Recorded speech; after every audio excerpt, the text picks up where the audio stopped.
Am I anti-American? I am not anti-American. I know some people think I'm anti-American, but I'm not anti-American.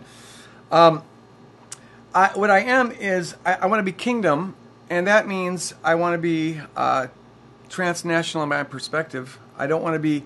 What I am passionate about is that followers of Jesus don't get co-opted by the nationalism of their country or by any other political or national agenda.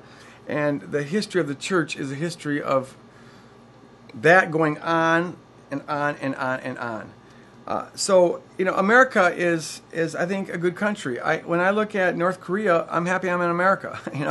It's got a lot going for it like that. It does some things that I think are wrong, but every nation does. I'm not justifying that or whatever. That's neither here nor there. Every country does that. It's not a Christian nation. And that's what ticks a lot of people off.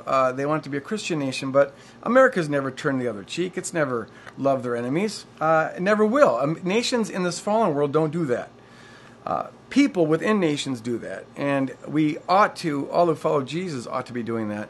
But it's so important. I think it's so important that we understand that the kingdom of God looks like Jesus dying on the cross for the people who are putting him there, which ultimately is all of us.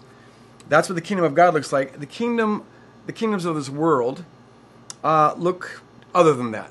They look like America or China or Russia. They're always some version of Caesar. They rule by power over, by the threat of law, by brute force. That's what makes keeps some semblance of justice in this world.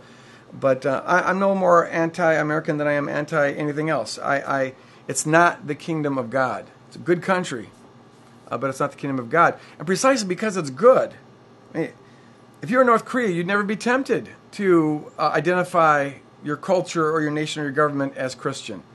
In America, precisely because it gives us more freedoms than most other countries, we have to guard against the temptation to identify it as anything more than a good country that gives us some good rights and some good privileges.